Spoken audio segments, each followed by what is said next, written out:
আমি একজন গরিব মেধাবী ছাত্র ছিলাম। অনেক চেষ্টার পরেও কোনো জায়গায় চাকরি না হওয়ায় একজন কোটিপতির বাড়িতে সিকিউরিটি গার্ডের চাকরি নিলাম। আমার মালিক বলল, আমার মেয়েকে যদি বিয়ে করো তাহলে 1 কোটি টাকা দেব, কিন্তু আমার একটা শর্ত আছে। আমার মেয়ের সাথে 1 মাস তুমি কোনো রকমের ফিজিক্যালি কোনো সম্পর্ক করতে পারবে না। আমি মালিকের সব শর্ত মেনে নিয়ে তার মেয়েকে বিয়ে করলাম। আর বাসর ঘরে ঢুকেই আমার হুঁশ উড়ে গেল, কারণ বাসর ঘরে ঢোকার সাথে সাথে মালিকের মেয়ে আমাকে। আমার নাম অঙ্কুশ। আমরা খুব গরিব, এই কারণে আমি একটা বড় বাংলোতে চৌকিদারের কাজ করতাম। আমি এই কাজটা অনেক কষ্টে পেয়েছি। আমার কাছে এই চাকরিটা খুব দরকার ছিল। আমার বাড়ি গ্রামে।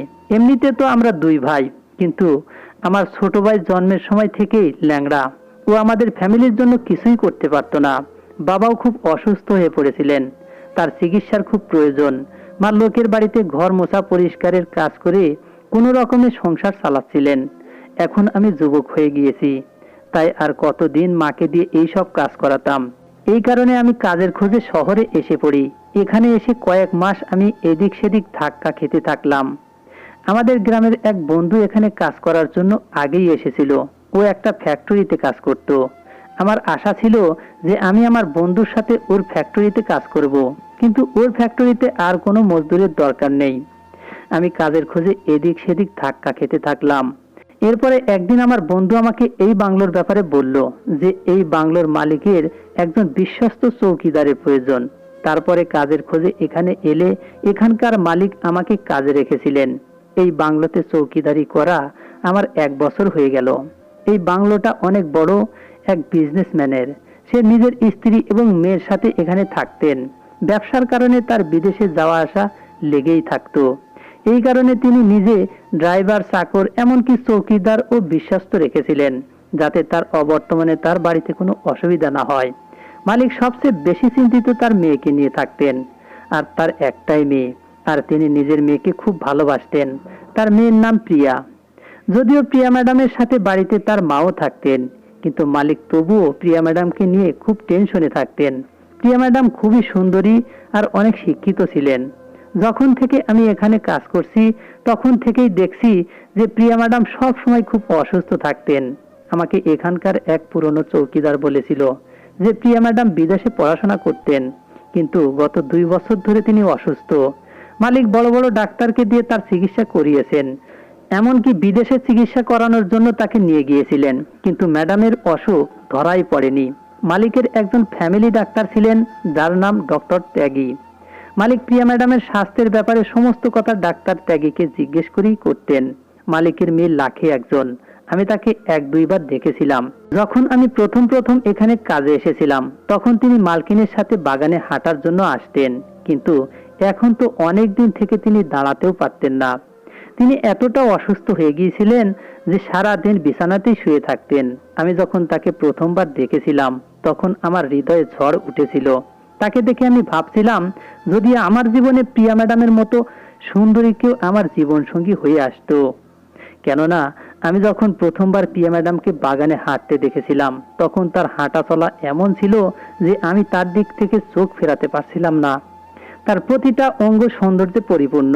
এই 1 বছরে মালিকের আমার উপর খুব ভরসা হয়েছিল, কেননা আমি নতুন মানুষকে ভালোভাবে চেক না করে আর জিজ্ঞাসাবাদ না করে ভেতরে যেতে দিতাম না। এই কারণে আমি ধীরে ধীরে মালিকের বিশ্বস্ত চৌকিদার হয়ে গেলাম। তিনি এখন আমার থেকে বেশি ভরসা কারো উপর করতেন না। আমার জন্য প্রিয়া ম্যাডাম শুধু একটা স্বপ্নের মতো ছিল। আমি কোথায় আর সে কোথায়, ব্যাস আমি তার ব্যাপারে স্বপ্ন দেখতে পারি। এখন সে এতটা অসুস্থ থাকতো যে আমারও তাকে নিয়ে চিন্তা হতো, কেননা গত 1 মাস থেকে সে পুরো পাগলের মতো ব্যবহার করতে শুরু করেছিল। আমাকে প্রিয়া ম্যাডামের ব্যাপারে বাড়ির চাকর বলতো, কেননা বাড়ির ভিতরে শুধুমাত্র একজন চাকর ছিল আর বাকি সবাই চাকরানির কাজ করত। এই কারণে সে কথাবার্তা বলার জন্য আমার কাছে আসতো। আমি যখনই প্রিয়া ম্যাডামের ব্যাপারে শুনতাম তখনই আমার হৃদয় ধাক্কা খেয়ে উঠত। ভগবান না জানি তাকে কি এমন অসুখ দিয়েছেন যে তার চিকিৎসা সম্ভব হচ্ছে না। কিছুদিন পরে মালিক আমাকে ডেকে বললেন, আমি তোমার জায়গায় অন্য চৌকিদার রাখছি। তার কথা শুনে আমি হতভম্ব হয়ে গেলাম। আমি বললাম, মালিক, আমি কি কোনো ভুল কাজ করেছি? এই কাজটা আমার ভীষণ দরকার, প্লিজ আমাকে কাজ থেকে বের করবেন না। আমার কথা শুনে মালিক বললেন, তোমার টেনশন করার দরকার নেই। আসলে আমার আরো একজন চৌকিদার প্রয়োজন। আমি বাড়ির চাকরির মধ্যে কিছুটা গড়বড় দেখতে পাচ্ছি। আমার সন্দেহ হচ্ছে যে আমার অবর্তমানে আমার মেয়ের ঘরে কেউ ঢোকে। তোমার মালকিন সারা দিন কোথাও না কোথাও কাজে ব্যস্ত থাকে। এই কারণে এখন থেকে তুমি আমার মেয়ের ঘরের বাইরে পাহারা দেবে, আর আমি বাংলোর বাইরের জন্য অন্য কোনো চৌকিদার রেখে দেব। মালিকের কথা শুনে স্বস্তির নিঃশ্বাস ফেললাম। আমার এই কাজে কোনো অসুবিধা নেই। মালিক বলেছিলেন যে আমার তোমার মতোই একজন ভরসাযুক্ত চৌকিদারের প্রয়োজন। যদি তুমি কাউকে চেনো তাহলে আমাকে বলো। আমি মালিককে আমার এক বন্ধুর ব্যাপারে বললাম, যে শহরে থাকে আর অনেক দিন থেকে কাজ করছিল। ওর সাথে কথাবার্তা বলার পরে বাংলোর বাইরে চৌকিদারি করার জন্য রেখে দিলেন, আর আমাকে প্রিয়া ম্যাডামের ঘরের বাইরে চৌকিদারি করার জন্য বললেন। এখন আমি প্রিয়া ম্যাডামের ঘরের বাইরে পাহারা দেই। প্রিয়া ম্যাডাম খুব জোরে জোরে কাশতে থাকতেন। তিনি খুব কষ্টে ছিলেন। আমি কখনো কোনো মেয়েকে এরকম ছটপট করতে দেখিনি। আমি কখনো কখনো প্রিয়া ম্যাডামকে দেখার জন্য ঘরের ভিতরে উকি মারতাম। আজকেও প্রিয়া ম্যাডাম ছটপট করছিলেন। আমি ঘরের মধ্যে উকি মেরে তাকে দেখতে যাচ্ছিলাম। তখনই হঠাৎ মালিক দৌড়াতে দৌড়াতে এলেন আর তার নিজের মেয়েকে ঔষধ খাওয়ালেন। এরপরে প্রিয়া ম্যাডামের ছটপট বন্ধ হয়ে গেল। একদিন মালিকের ড্রাইভারের সাথে গল্প করছিলাম। সেই সময় ড্রাইভার আমাকে এমন কথা বলল যেটা শুনে আমি চমকে উঠলাম। বলতে লাগলো, মালিক খবরের কাগজে খবর ছাপিয়েছেন যে যে আমার মেয়ের চিকিৎসা করতে পারবে তাকে 100 কোটি টাকা পুরস্কার দেওয়া হবে। মালিকের এই খবর শহরের সমস্ত ডাক্তারের জন্য লটারির থেকে কম না। কিন্তু মালিকের কাছে এই টাকা কিছুই না, কেননা তিনি শহরের নামি দামি বিজনেসম্যানদের মধ্যে একজন। এমনিতেই একজন বাবার কাছে তার মেয়ের থেকে বেশি কিছুই হয় না। আমি ভাবতে লাগলাম, যদি আমি ডাক্তার হতাম তাহলে আমি প্রিয়া ম্যাডামের চিকিৎসা করতাম, আর সারা জীবন আমাকে ইনকাম করতে হতো না। যাই হোক, মালিক আমাকে নিষেধ করেছিলেন যে আমি যেন প্রিয়া ম্যাডামের ঘরে কোনো চাকরকে যেতে না দেই। প্রিয়া ম্যাডামের ঘরে শুধুমাত্র মালিক আর মালকিন যেতে, বা কখনো কখনো মালকিন তাদের ডাক্তারকে ঘরের মধ্যে নিয়ে যেতেন। বাকি কারণে ঘরের মধ্যে যাওয়ার পারমিশন ছিল না। একদিন ডক্টর ত্যাগী তার সাথে একটা অদ্ভুত লোককে নিয়ে মালিকের সঙ্গে দেখা করতে এলেন। ওকে দেখে একেবারে নর্মাল মানুষের মতো মনে হচ্ছিল না। তার চোখ সোনালী কালারের আর চুল লম্বা লম্বা। দেখে মনে হচ্ছিল যেন কোনো ত্রান্তিক। ড্রেস তো সে আমাদের মতোই পড়েছিল, কিন্তু চেহারা অদ্ভুত। ডক্টর ত্যাগী তাকে নিয়ে মালিকের কাছে এসে বললেন যে এই ত্রান্তিক দাবি করেছে যে এ আপনার মেয়েকে চিকিৎসা করতে পারবে। এই পেপারে আপনার 100 কোটি টাকার খবর দেখে জানতে পেরেছে যে আপনার মেয়ে অসুস্থ। আমি ডক্টর ত্যাগীর কথা শুনে খুব অবাক হলাম, কারণ এই ত্রান্তিক কিভাবে প্রিয়া ম্যাডামের চিকিৎসা করবে? বিদেশের বড় বড় ডাক্তাররা লাখ চেষ্টা করেও প্রিয়া ম্যাডামের রোগের ব্যাপারে জানতে পারেনি, আর এ বলছে ম্যাডামকে একদম সুস্থ করে দেবেন। তার এত জোর গলায় বলা শুনে আমিও ভেবেছিলাম যে হয়তো এই লোকটা সত্যিই বলছে। ডাক্তার ত্যাগী তো কোনো কাজের কারণে চলে গেলেন। ডাক্তারবাবু যাওয়ার পরে ওই ত্রান্তিক মালিকের সাথে কথা বলতে লাগলো। আমি ওই সময় কান লাগিয়ে তাদের কথা শুনছিলাম। ওই ত্রান্তিক কাপড় খুব নোংরা পড়েছিল। তার কাছে কোনো ব্যাগও ছিল না যার মধ্যে ঔষধ বা অন্যান্য জিনিস থাকবে। সে তো একদম খালি হাতে এসেছিল। আমি ভাবতে লাগলাম, এই প্রিয়া ম্যাডামের কি চিকিৎসা করবে? ওই ত্রান্তিক মালিককে প্রিয়া ম্যাডামের ঘরে যাওয়ার জন্য বললেন। মালিক তাকে প্রিয়া ম্যাডামের ঘরে নিয়ে গেলেন। আমিও তাদের পিছন পিছন ঘরে চলে গিয়েছিলাম। সে আমার দিকে খুব অদ্ভুত চোখে তাকাতে লাগলো আর মালিককে বলল, এই ছেলেকে ঘর থেকে বাইরে পাঠান, আপনার সাথে আপনার মেয়ের চিকিৎসার ব্যাপারে কথা বলতে হবে। মালিক আমাকে বাইরে যাওয়ার ইশারা করলেন। আমি বাইরে তো এলাম, কিন্তু আমি দরজার কোণে গিয়ে দাঁড়িয়ে পড়লাম যাতে আমি ওই ত্রান্তিক আর মালিকের কথা শুনতে পাই। প্রথমে ত্রান্তিক প্রিয়া ম্যাডামকে খুব ভালোভাবে লক্ষ্য করলো, তারপরে মালিককে এমন কথা বললেন যেটা শুনে আমার হুঁশ উড়ে গিয়েছিল, আর মালিকও চমকে উঠেছিলেন। ত্রান্তিক মালিককে বললেন, দেখুন সাহেব, আমার কথা হয়তো আপনার খারাপ লাগবে আর হয়তো হৃদয় আঘাতও পাবেন, কিন্তু আপনার মেয়ের চিকিৎসা শুধু ঔষধ দ্বারা সম্ভব না। আপনাকে ওর জীবনে পরিবর্তন আনার জন্য ওর বিয়ে দিতে হবে। এটা তো সাধারণ ব্যাপার, সমস্ত পিতাই নিজের মেয়ের বিয়ে দিতে চায়। মালিক তাকে প্রশ্ন করলেন, তাহলে কি বিয়ের পরে আমার মেয়ে একদম ঠিক হয়ে যাবে? মালিক তার কাছে আরো 3-4টা প্রশ্ন করলেন, কেননা তার হয়তো মনে হয়েছিল যে এই লোকটা ফ্রডও হতে পারে। লোকটা হয়তো পয়সা হাতানোর ধান্দায় এইসব কথা বলছেন। এরপরে ওই লোকটা প্রিয়া ম্যাডামের পুরনো দিনের এমন কিছু ঘটনা বললেন যেটা শুনে মালিক এবং আমারও বিশ্বাস হয়ে গেল যে সে সত্যিই বড় কোনো ত্রান্তিক বাবা। কেননা সে প্রিয়ার ব্যাপারে এমন কিছু কথা বললেন যার ব্যাপারে প্রায় কেউই জানতো না। এরপর সে এমন একটা কথা বললেন যেটা শুনে মালিক রাগে পাগল হয়ে গেলেন। ওই লোকটা মালিককে বললেন, আপনি আপনার মেয়ের বিয়ে কোনো ধনী পরিবারের পরিবর্তে এমন পরিবারে করাবেন যে ছেলে শুরু থেকেই দরিদ্রের মধ্যে বড় হয়েছে আর যে আপনার মেয়েকে খুশিতে রাখতে পারবে না। এই কথা শুনে আমার মনে হচ্ছে ওই ত্রান্তিক পাগলের মতো কথা বলছেন। প্রিয়া ম্যাডাম আগে থেকেই এত অসুস্থ, তার উপরে এখন তার বিয়ে যদি কোনো গরিব ছেলের সাথে দেওয়া হয় তাহলে তো ম্যাডাম আরো বেশি সমস্যায় পড়ে যাবেন। কেননা উপরওয়ালা প্রথম থেকেই তাকে একটা সুন্দর জীবন দিয়েছিলেন। আর এমনিতেও বিয়ে দেওয়া কোনো সাধারণ কথা না, এটা সারা জীবনের সিদ্ধান্ত। এই কারণে প্রিয়া ম্যাডাম কোনো গরিব পরিবারে কোনো মতেই জীবন কাটাতে পারবে না। এই দুনিয়াতে গরিব লোকের কোনো অভাব নেই, এই কারণে গরিব থেকে গরিব সম্বন্ধ তার মেয়ের জন্য সহজেই পেয়ে যাবেন। কিন্তু এক ধনী পিতা কিভাবে নিজের একমাত্র মেয়েকে গরিব বাড়িতে জীবন কাটানোর জন্য পাঠাতে পারেন? সেই লোকটা বললেন, যদি আপনি এটা করার জন্য রাজি থাকেন তবে আপনার মেয়ে ঠিক হবে আর ওর চিকিৎসা সম্ভব হবে, না হলে আপনি আপনার মেয়েকে এই অবস্থা দেখতে থাকবেন আর একদিন আপনার মেয়ে এই দুনিয়া থেকে চলে যাবে। তান্ত্রিকের কথা শুনে মালিক টেনশনে পড়ে গেলেন। তিনি বললেন, তুমি কি পাগল হয়ে গেছো?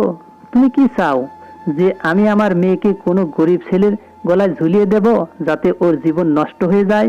এর থেকে তো ভালো ও অসুস্থ থেকে এভাবেই মারা যাক।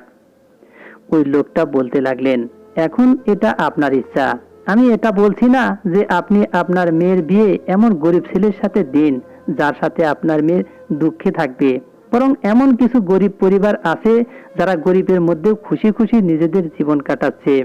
আপনি আপনার মেয়ের জন্য এরকম কোনো সম্বন্ধ খোঁজ করুন যে হয়তো আপনার মেয়েকে অভাবের মধ্যে রাখবে কিন্তু ওর সমস্ত স্বপ্ন পূরণ করবে আর আপনার মেয়ে সেখানে খুশিও থাকবে।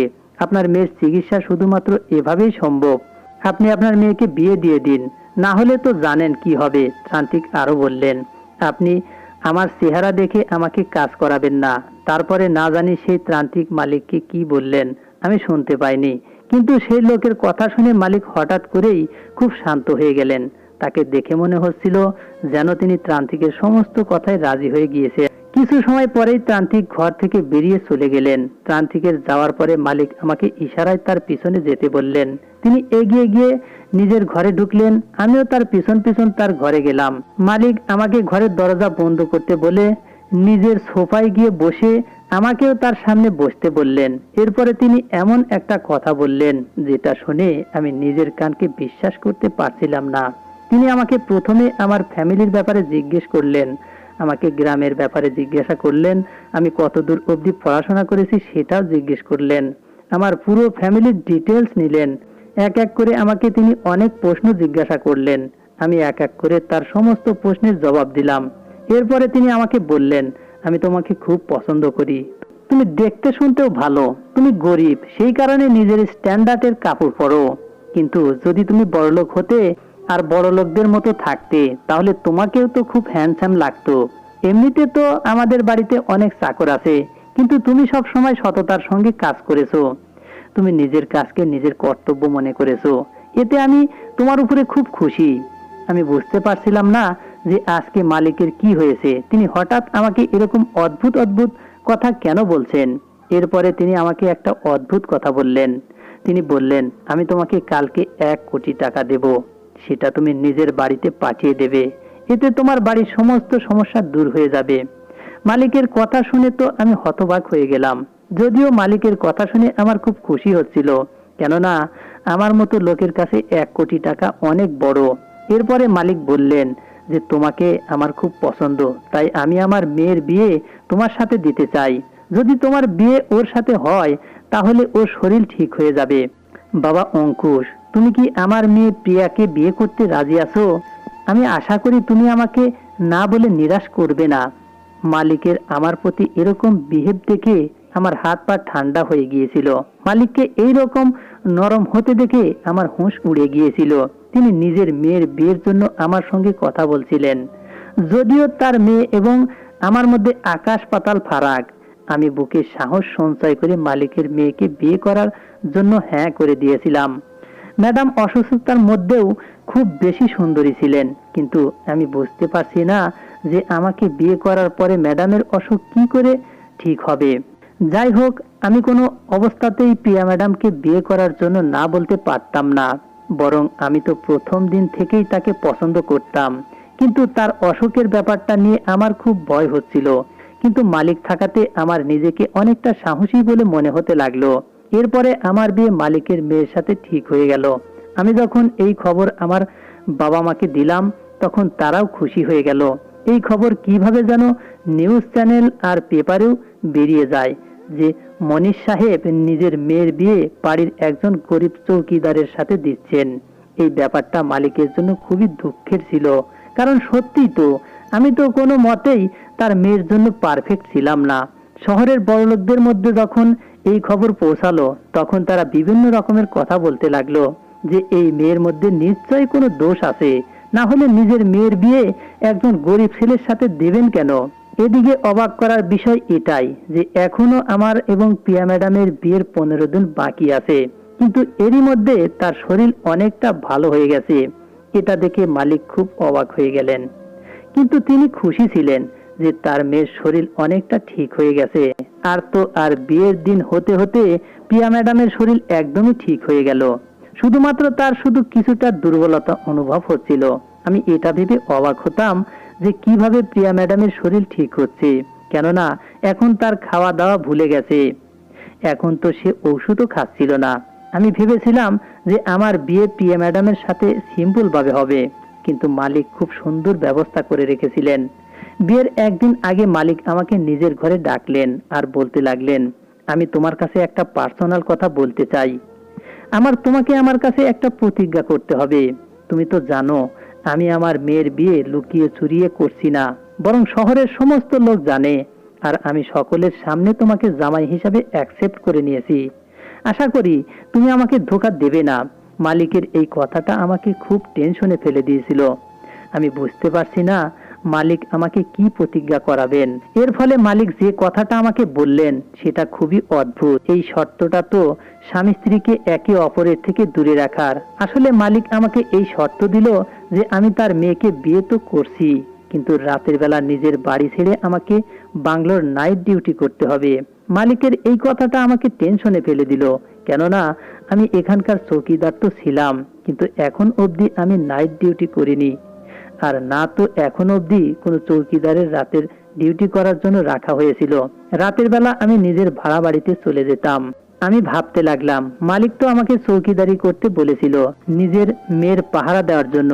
এখন সেই যখন বিদায় নিয়ে আমার ঘরে চলে যাচ্ছে, তাহলে তার চৌকিদারের কি প্রয়োজন। মালিকের এই কথাটা আমাকে অস্বস্তিতে ফেলে দিয়েছিল, কারণ এখন আমি মালিকের মেয়ের জামাই হতে চলেছি, আর সে আমাকে দিয়ে নাইট ডিউটি করাতে যাচ্ছে। আমি প্রিয়া ম্যাডামের সঙ্গ পাওয়ার জন্য পাগল হয়েছিলাম, আর এদিকে মালিক আমার কাছেই অদ্ভুত শর্ত রাখলেন। তাকে না করা আমার সম্ভব ছিল না, কেননা মালিক শুধু আমার মালিক না, তিনি এই শহরের সবচেয়ে ধনী ব্যক্তিও ছিলেন। আমি তার কাছে প্রতিজ্ঞা করলাম যে আপনি যেরকম বলবেন আমি এই বিয়েকে সেভাবেই পালন করব। মালিক আমাকে বললেন, আসলে আমার মেয়ের অসুস্থতা আমাকে চিন্তায় ফেলে রেখেছে। যদিও এখনো অনেকটা ভালো, কিন্তু আমার কিছু একটা সন্দেহ হচ্ছে। শুধুমাত্র এই কারণেই তোমাকে দিয়ে নাইট ডিউটি করাচ্ছি।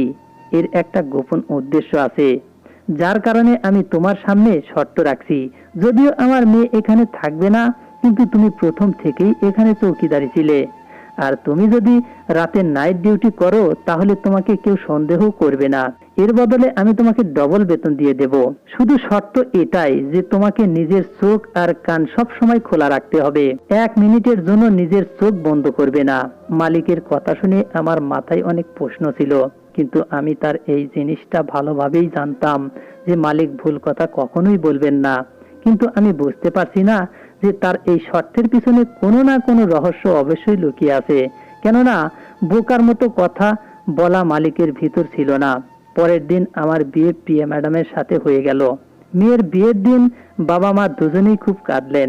মালিকের তো কেঁদে কেঁদে অবস্থা খারাপ।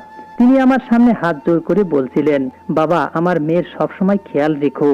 যাই হোক, বিয়ে ভালোভাবে পার হয়ে গেল। আজকে আমার বাসর রাত।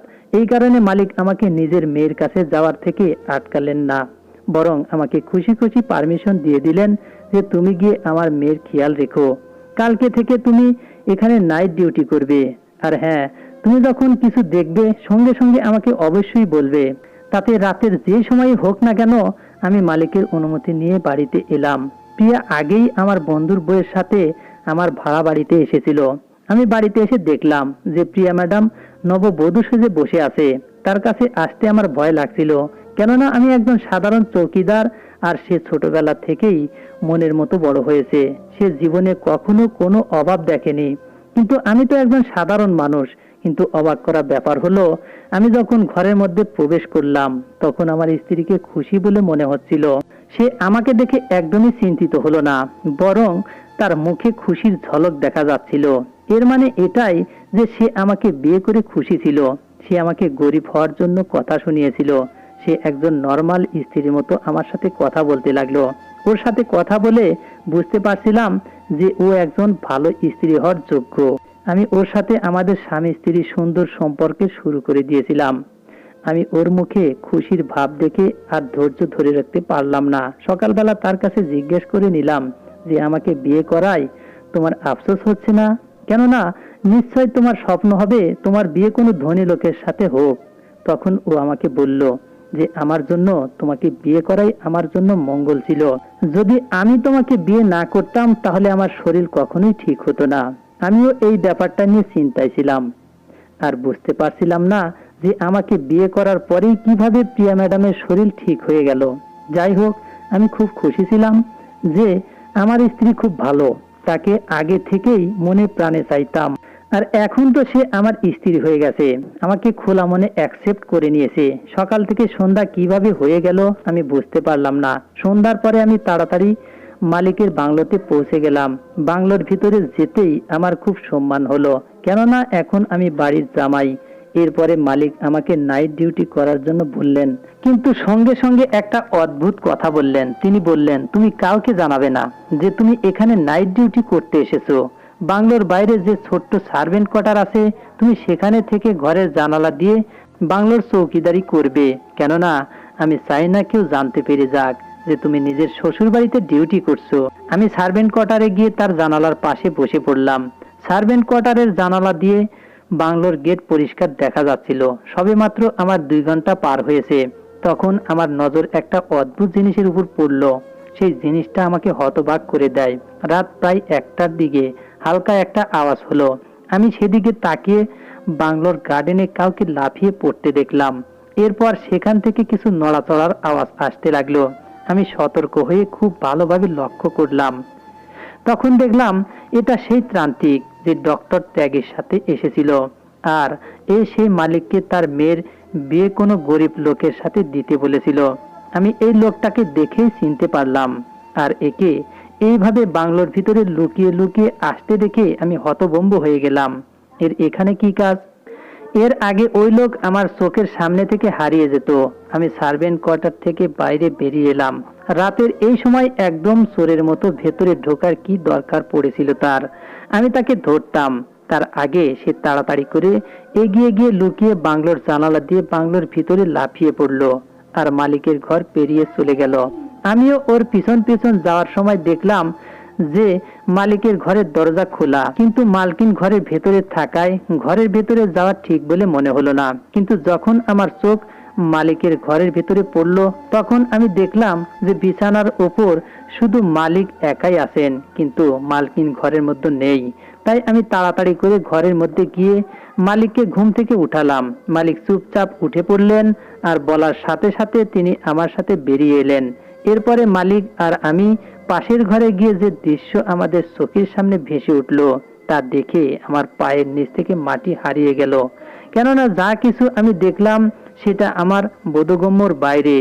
মালিকের স্ত্রী আর ওই লোকটা আস্তে আস্তে করে কিছু কথা বলছিল, আর তাদের দেখে মনে হচ্ছিল যে তারা একে অপরের সাথে টাকা পয়সা লেনদেন করছে। মালিকের স্ত্রীকে দেখে আমার কখনোই মনে হয়নি যে তিনি এরকম লোকদের সাথেও যোগাযোগ রাখতে পারেন, কারণ তিনি তো এরকম লোকদের তার আশেপাশে আসতেও দিত না। মালিক গিয়ে তাদের দুজনকে হাতে নাতে ধরে নিল। মালিক যখন হঠাৎ করে নিজের স্ত্রীর হাত ধরলেন, তখন মালকিন হা হয়ে গেলেন। মালিক বললেন, তুমি এখানে কি করছো? আর এই লোককে কেন ডেকেছো, তাও রাতের এই সময়? এর সাথে তোমার কি সম্পর্ক? মালিক প্রমাণ ছাড়া নিজের স্ত্রীকে তো কিছুই করতে পারছিলেন না, তাই তিনি আমাকে ত্রান্তিক বাবাকে চেপে ধরতে বললেন আর বললেন, একে ঘরে নিয়ে এতটা মারো যতক্ষণ না এই ব্যাপারে সব বলে দেয় যে এখানে কেন এসেছে, ততক্ষণ একে মারতেই থাকো। এটা শুনে লোকটা ঘাবড়ে গেল। ওর মুখের উপরে বিন্দু বিন্দু ঘাম জমতে লাগলো। মালকিনের মুখেও দুশ্চিন্তার ভাঁজ ফুটে উঠল। তান্ত্রিক হঠাৎ বলল, আমাকে ক্ষমা করে দিন বড় সাহেব, আমার খুব বড় ভুল হয়ে গেছে। কিন্তু ভুল শুধু আমি একাই করিনি, এতে আপনার স্ত্রীও যুক্ত। তিনি আমাকে বলেছিলেন যে এই বাড়িতে এসে আপনার সামনে মিথ্যা বলতে হবে। মালকিন আমাকে পয়সার লোভ দেখিয়ে বলেছিল যে আমাকে ত্রান্তিক সেজে আসতে হবে। আর তিনি আমাকে আপনার মেয়ের ব্যাপারে আগে থেকে কিছু ঘটনা বলে দিয়েছিলেন, যাতে সেগুলো আমি আপনাকে বললে আপনি আমার উপরে বিশ্বাস করেন যে আমি একজন সত্যিকারের ত্রান্তিক। এরপরে আমি মালকিনের কথা মতো আপনাকে বলেছিলাম যে আপনার মেয়ের বিয়ে কোনো গরিবের সাথে দিলে তার শরীর ঠিক হয়ে যাবে। এটা বলার জন্য মালকিন আমাকে 2 লক্ষ টাকা দেওয়ার প্রতিশ্রুতি দিয়েছিলেন। এই সমস্ত কিছু আমি শুধুমাত্র টাকার লোভে করেছি। আমি কোনো ত্রান্তিক না, বরং একজন নরমাল মানুষ। মালিক ত্রান্তিকের কথা শুনে হতভম্ব হয়ে গেলেন আর মালকিনের দিকে তাকিয়ে বললেন, তুমি কি পাগল হয়েছো?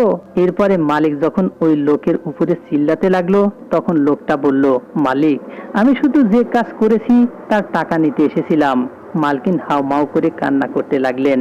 এদিকে ওই লোকটা তো পরিষ্কারভাবে মালকিনের উপর অভিযোগ করেছিলেন যে মালকিন আমার যে রকম করতে বলেছেন আমি শুধু সেই রকমই করেছি। আমি শুধু একটা মিথ্যা বলার জন্য 2 লক্ষ টাকা পাচ্ছিলাম। এই কারণে আমি এই কাজের জন্য রাজি হয়ে যাই। সে বলতে লাগলো, মালিক, আমাকে ক্ষমা করে দিন, আমার অনেক বড় ভুল হয়ে গেছে। এরপরে মালিক চিৎকার করে মালকিনকে বললেন, এই লোকটা কি সত্যি কথা বলছে? তখন মালকিন ঘাবড়ে গিয়ে বললেন, আমাকে ক্ষমা করে দাও, আমার তোমার মেয়েকে নিজের মেয়ে ভাবা উচিত ছিল। আসলে আমি তোমার মেয়েকে ঘৃণা করতাম। ওর মা মরার পরে তুমি আমাকে বিয়ে করলে, কিন্তু তুমি সবচেয়ে বেশি ভালো নিজের মেয়েকে বাসতে। তুমি কখনো এটা ভাবনি যে আমি নিজের চোখে কত স্বপ্ন নিয়ে এসেছিলাম, কিন্তু তুমি সমস্ত ভালোবাসা নিজের মেয়েকেই দিচ্ছিলে। এই বাড়ির প্রতিটা জিনিস তুমি নিজের মেয়ের নামে করে দিয়েছো। আমি তো বুঝতেই পারছিলাম না যে তুমি আমাকে কেন বিয়ে করেছো। তুমি শুধু নিজের মেয়ের দেখাশোনা করার জন্য আমাকে নিয়ে এসেছিলে। এসব বলে মালকিন কান্না করতে লাগলেন। এদিকে আমার আইডিয়া হয়ে গেল যে এই মহিলা মালিকের দ্বিতীয় স্ত্রী। তিনি আমার স্ত্রী প্রিয়ার নিজের মা না। এরপরে মালকিন বলতে লাগলেন, আমি শুধুমাত্র এই কারণেই সব করেছি, আমি তোমার মেয়ের থেকে বদলা নিতে চাইতাম। মালিক বলতে লাগলেন, এ কেমন মহিলা তুমি? আমি তোমার উপর ভরসা করেছিলাম, আর তুমি লোকের সাথে মিলে আমার মেয়ের সাথে কি করেছো? আমাকে সমস্ত কিছু সত্যি সত্যি বলো। মালিক রেগে জোরে জোরে চিৎকার করতে লাগলেন। তখন ভয় পেয়ে তারা সমস্ত কথা বলে দিল। এতে তারা যা যা করেছিল সেই সমস্ত কিছু আমরা জানতে পারলাম। মালিকের স্ত্রী নিজেই প্রিয়াকে ভুলভাল ঔষধ খাইয়ে অসুস্থ করেছিলেন। তিনি তার মা ছিলেন, এই কারণে কেউ তার উপর সন্দেহ করতে পারেনি। আর এই লোকটা তো শুধু মালকিনের কথাতেই মালিককে বলেছিল যে আপনার মেয়ের বিয়ে কোনো গরিবের সাথে দিন, কিন্তু এও একটা শয়তান ছিল যে মালকিনের এই জঘন্য কাজে সঙ্গ দিয়েছিল। আর ছিল মালিকের ফ্যামিলি ডাক্তার ত্যাগী, যে মালকিনের সাথে এই কাজে যুক্ত ছিল। ওই লোকটা মালিকের বন্ধু, কিন্তু মালকিন তাকে অনেক টাকা দিচ্ছিল, তাই সে প্রিয়া ম্যাডামকে শরীর খারাপের ওষুধ দিত। আর মালকিন ম্যাডামকে আসল ওষুধ খাওয়ানোর পরিবর্তে ডাক্তার ত্যাগীর দেওয়া ওষুধ খাওয়াতো। তাই তো প্রিয়া ম্যাডাম সব সময় অসুস্থ থাকতো, আর কিছুদিন এই ওষুধ খেলে প্রিয়া পাগল হয়ে যেত। আর মালকিন এটাই চাইছিল যে ঔষধ খেয়ে প্রিয়া পাগল হয়ে যাক, এরপরে ধীরে ধীরে মৃত্যুর কোলে ঢলে পড়ুক। আর এতে মালিকের মনে হবে তার মেয়ে অসুস্থতার কারণে মরে গেছে। মালকিন, ডক্টর ত্যাগী আর এই লোক একসাথে মিলে এত বড় খেলা খেলছিল। বেচারি প্রিয়া তো নিজের জীবন থেকে হাত ধুয়ে ফেলতো। সে তো প্রায় মরণের কাছাকাছি পৌঁছে গিয়েছিল। এদিকে মালিক নিজের মেয়ের অসুস্থতায় ক্লান্ত হয়ে গিয়েছিল। তাই তিনি মেয়ের চিকিৎসার জন্য 100 কোটি টাকার যে এক পেপার দিয়েছিল তা দেখে এরা নিজেদের প্ল্যান পরিবর্তন করে নিয়েছিল। এরপরে মালকিন এই লোককে মালিকের কাছে পাঠান, আর মালিক এই লোকের কথাতেই বিশ্বাস করে আমার সাথে নিজের মেয়ের বিয়ে দিয়ে দেন। এই সমস্ত কথা শুনে মালিক কান্না করতে লাগলেন। আমি এই দ্বিতীয়বার তাকে কান্না করতে দেখলাম। আমি এখন বুঝতে পারছি যে সত্যিই মেয়ের বাবারা মেয়েকে নিয়ে খুব দুর্বল হয়। ভগবান সকলের ভাগ্য ভালো করুক আর তাদেরকে নিজের নিজের সংসারে খুশি রাখুক। এত সব কিছু হওয়ার পরে আমি মালিককে ভরসা দিলাম যে আমি প্রিয়াকে খুব ভালোবাসি। আমি আপনার মেয়েকে দুনিয়ার সমস্ত খুশি দেওয়ার চেষ্টা করব। আমার জন্য প্রিয়ার সাথে বিয়ে হওয়া আমার ভাগ্যের ব্যাপার। আমি আপনার কাছে প্রতিজ্ঞা করছি, দুনিয়া এদিক থেকে ওদিক হয়ে গেলেও আপনার মেয়েকে কোনো অসুবিধায় পড়তে দেব না। মালিক আমার কথা শুনে খুব খুশি হয়ে গেলেন। তিনি মালকিনকে বাড়ি থেকে বের করে দিয়ে ডাক্তার ত্যাগী আর এই লোকের সাথে তাকেও পুলিশের হাতে তুলে দিলেন। এই বাংলো তো আগে থেকেই প্রিয়ার নামে ছিল। মালিক আমাদের দুজনকে এই বাড়িতে থাকার জন্য বললেন। আমি আমার স্ত্রীর সাথে এখন খুব খুশি খুশি জীবন কাটাচ্ছি। আমার স্ত্রীর শরীর এখন একদম ঠিক হয়ে গেছে। নিজের মেয়েকে আমার সাথে খুশি দেখে মালিকও সব সময় খুশি থাকেন। কিন্তু আজও তার খুব আফসোস হয় যে তার স্ত্রী এত বড় জঘন্য কাজ করেছে আর তিনি জানতেও পারেননি। আজকে তার স্ত্রী নিজের করা অপরাধের শাস্তি পেয়ে গেছে। তিনি এখন জেলে পড়ছেন। বন্ধুরা, আমাদের এই গল্পটি যদি ভালো লেগে থাকে লাইক, কমেন্ট, শেয়ার ও সাবস্ক্রাইব করে আমাদের পাশেই থাকবেন। ধন্যবাদ সবাইকে, ভালো থাকবেন।